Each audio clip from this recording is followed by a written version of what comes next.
একজন মুসলিম তার প্রতিশ্রুতি রক্ষার ব্যাপারে এতটা সিরিয়াস হবেন যে আমি প্রতিশ্রুতি দিয়েছি, পৃথিবী উল্টিতে পারে, আমার শত কোটি টাকা লস হতে পারে, আমার সব ধ্বংস হতে পারে, কিন্তু আমার জবান পরিবর্তন হতে পারে না। নবী করিম সাল্লাল্লাহু আলাইহি ওয়াসাল্লাম আবু বসির রাদিয়াল্লাহু তাআলা আনহুকে শত কষ্ট থাকা সত্ত্বেও তাদের হাতে তুলে দিয়েছে। এর নাম হলো আখলাক, মুসলমানের আচরণ, মুসলমানের ব্যবহার, মুসলমানের লেনদেন, মুসলমানের উঠা বসা। আমার জীবনে কোনো ভালো কাজ করতে পারি না, বাধা আসে, কত স্বপ্ন ছিল, স্বপ্ন বাস্তবায়ন করতে পারি না, এই সমস্যা সে সমস্যা। আমি বলি যাদের জীবনে এই অভিযোগ আছে তারা মুহাম্মদ সাল্লাল্লাহু আলাইহি ওয়াসাল্লামের জীবনকে 1 থেকে 2 মিনিটের মধ্যে এক ঝলক তার জীবনের দিকে আপনি একটু নজর দেন, ফোকাস করেন, আপনি দেখতে পাবেন যে আপনি তার চাইতে দুঃখী না। শুধু তিনি কেন, আল্লাহ নবী সাল্লাল্লাহু আলাইহি ওয়াসাল্লাম বলেছেন আশাদ্দুন নাসি বালাআন আল আমবিয়া সুম্মাল আমসাল ফাল আমসাল। পৃথিবীতে যত মানুষ এসেছে এর মধ্যে সবচেয়ে বেশি বিপদগ্রস্ত ছিলেন, সবচেয়ে বেশি দুর্দশাগ্রস্ত ছিলেন, একের পর এক বিপদ এসেছে যাদের জীবনে, তারা ছিলেন নবী রাসূলগণ। এবং তাদের সাথে যাদের যত বেশি সাদৃশ্য হবে, নবী রাসূলদের আদর্শকে যে যত বেশি ধারণ করবে, তার জীবনে বিপদ আপদ বাধা তত বেশি আসবে।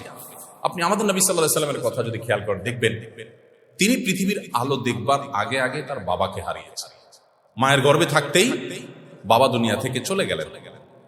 দুনিয়ার আলো দেখতে না দেখতেই মমতাময়ী মায়ের ছায়াও হারিয়ে ফেলেছেন। আল্লাহ তাআলা মাকেও নিয়ে গেছেন। যে মায়ের বুকে তার দুধ ছিল, তার খাবার ছিল, রিজিক ছিল, সে মাকে আল্লাহ তাআলা নিয়ে গেলেন। মায়ের দুধটুকু পর্যন্ত পান করার, মায়ের স্নেহ মমতাটুকু পর্যন্ত পাওয়ার সুযোগ তিনি পাননি। কৈশোরে যখন তার একমাত্র অভিভাবক দাদা আব্দুল মুত্তালিব সামান্য কয়েকদিন যেতে না যেতে তার আশ্রয়ে একটু আদর যত্ন পেয়ে বড় হচ্ছিলেন, সামান্য কিছুদিন যেতে না যেতে আল্লাহ তাআলা আব্দুল মুত্তালিবকেও নিয়ে গেলেন। তারপর তার সবচেয়ে বড় অবলম্বন ছিলেন ঘরের ভেতরে তার স্ত্রী আমাদের মা উম্মুল মুমিনিন খাদিজা রাদিয়াল্লাহু তাআলা আনহা, আর ঘরের বাইরে তার একমাত্র আশ্রয়ের জায়গা ছিলেন কে ছিলেন? চাচা আবু তালেব। একই বছর একই সময় আল্লাহ তাআলা দুইজনকে নিয়ে গেলেন। এবং সবচেয়ে কঠিন সময় যখন মক্কার মানুষেরা তাকে মক্কায় স্থান দিবে কিনা সেটা নিয়ে তারা ডিসিশন নিচ্ছিল, যখন তার জীবনকে হুমকির মধ্যে ফেলে দিচ্ছিল মক্কার মানুষেরা, যখন তায়েফ থেকে রক্তাক্ত হয়ে এসেছে, তার সবচেয়ে বেশি আশ্রয়ের যখন দরকার ছিল ওই সময়টাতে আল্লাহ তাআলা নিয়ে গেলেন তার সবচেয়ে বড় আশ্রয়কে। অর্থাৎ পায়ের নিচের মাটিগুলো একটার পর একটা কিভাবে সরে যায়। একজন শত্রুর সাথে তো মানুষ এমন আচরণ বাহ্যিক ভাবে করে না, অথচ আল্লাহ রাব্বুল আলামিন তার সবচেয়ে প্রিয় মানুষটাকে, তার হাবিবটাকে, দুনিয়ার আলো দেখবার আগে বাবা নেই, দুনিয়ার আলো দেখার পর পর মা নেই, কৈশোরে দাদা নেই, মাথা একটু উঁচু করে দাঁড়াচ্ছেন, হাজারো বাধা দাঁড়িয়ে গেছে। এই বাধা যখন ডিঙ্গানোর প্রশ্ন আসছে তখন তার সবচেয়ে বড় শক্তির জায়গা ঘরের খাদিজা নেই, বাহিরের আবু তালেব নেই। এরপরে শুরু হলো নির্যাতনের তীব্র লাভ। যার মুখের দিকে তাকানো এটা কঠিন কাজ ছিল, যার চোখে চোখ রেখে মক্কার কোন মানুষের কথা বলতে 10 বার ভাবতে হতো। কুরাইশ বংশের সবচেয়ে সম্ভ্রান্ত ফ্যামিলির ছেলে, আব্দুল মুত্তালিবের নাতি, আব্দুল্লাহর ছেলে, সবচেয়ে বিশ্বস্ত মানুষ, সবচেয়ে সুনামের অর্জনকারী মানুষ, সবার সবচেয়ে আস্থার জায়গা, সবচেয়ে জনপ্রিয় মানুষ, সবচেয়ে ভালো অবস্থান পাওয়া মানুষ, সেই মানুষটা যার মুখের দিকে চোখের দিকে তাকিয়ে বড় কথা বলার মতো সাহস কারোর ছিল না, তার মুখের উপরে থুতু মেরে দেওয়া হলো। তিনি যখন সেজদায় চলে গেলেন, ওঠের নাড়ি বুড়ি, গরুর নাড়ি বুড়ির মতো না, 20 কেজি 25 কেজি 40 কেজি 60 কেজি ওজনের ওটের নাড়ি বুড়ি এনে তার মাথার উপর রেখে দেওয়া হলো যাতে নিঃশ্বাস বন্ধ হয়ে সেজদায় মারা যান। হেন কোনো নির্মমতা নেই, হেন কোনো নিষ্পেষণ নেই, হেন কোনো নির্যাতন নেই, হেন কোনো বাধা নেই যে বাধা তাকে ডিঙ্গাতে হয়। একটা পর্যায়ে আর প্রিয় মাতৃভূমিতে যেখানে কাবা ঘর আছে, যে কাবা ঘরে গিয়ে চোখের পানি ফেলে মনটাকে একটু হালকা করতে পারতেন, সেই কাবা ঘরের ছায়াতেও আর থাকতে পারলেন না, নিজের মাতৃভূমিতেও থাকতে পারলেন না। মাতৃভূমিকে তাকে বের হয়ে যেতে হলো। এবং সে বের হয়ে যাওয়াটাও যে কোনো শান্তিপূর্ণভাবে হতে পেরেছেন তাও না, তার জন্য গারে সাউর গুহায় গিয়ে আশ্রয় নিতে হলো, আত্মগোপন করতে হলো, জীবন মরণের একটা সন্ধিক্ষণে দাঁড়াতে হলো। গতানুগতিক চিরচেনা পথ ছেড়ে পাহাড়ের দুর্গম পথ মানিয়ে তাকে অনেক কষ্ট করে আত্মগোপন করে তাকে মদিনায় আশ্রয় নিতে হলো। আমরা তো মনে করছি এই বুঝি তার শান্তি একটু হলো যে মদিনার মানুষ তাকে আশ্রয় দিয়েছে, তাকে ডেকে নিয়েছে। না, সেখানেও তাকে শান্তি থাকতে দেওয়া হয়নি। সেখানে যে ইহুদিদেরকে ঐতিহাসিক মদিনা সনদের মাধ্যমে তাদের সাথে শান্তি চুক্তি করেছিলেন, সেই ইহুদিরাই গাদ্দারি করে, তারাই মুনাফিকি করে তার পেছনে ষড়যন্ত্র করা শুরু করল। একটি রাত তাকে আরামের সাথে ঘুমোতে দিল না। মুনাফিকরা মসজিদ নির্মাণ করেছে, আল্লাহ রাসূল আপনি আমাদের মসজিদ উদ্বোধন করে দিয়ে যান। তিনিও ওয়াদা করেছেন, হ্যাঁ আমি উদ্বোধন করতে আসবো, আল্লাহ ওহী পাঠিয়েছেন, আপনি কোথায় উদ্বোধন করতে যাচ্ছেন?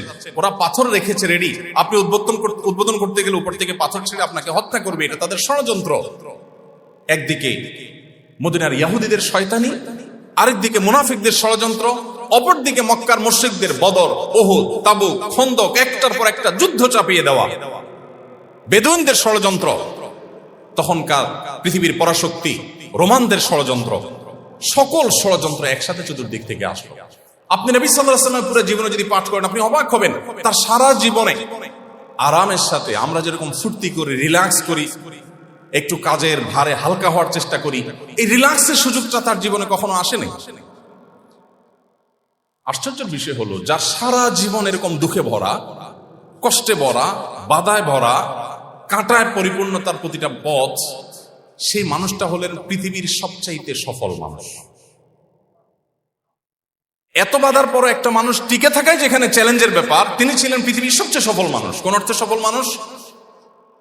তিনি যে মিশন নিয়ে পৃথিবীতে এসেছিলেন, চতুর্দিক থেকে হাজার হাজার বাধা এসেছে, এই সমস্ত বাধাগুলো ডিঙ্গিয়ে তার মিশনকে তিনি স্বল্প সময়ের মধ্যে পৃথিবীর সবচেয়ে শক্তিশালী মিশন হিসাবে তার মিশনকে সফলতার সর্বোচ্চ শিখরে, সর্বোচ্চ চূড়ায় রেখে তারপর দুনিয়া থেকে চলে গেছেন।